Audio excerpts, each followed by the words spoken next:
আজকে আমি চলে এসেছি একটা রান্নার নতুন ভিডিও নিয়ে, সরষে ইলিশ। তো চলো, তার জন্যে কড়াইতে সাদা তেল দিয়ে দেব।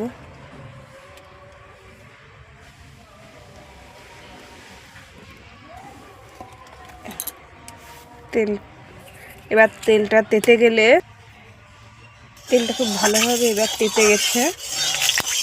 এবার এতে একে একে মাছগুলো দিয়ে দেব।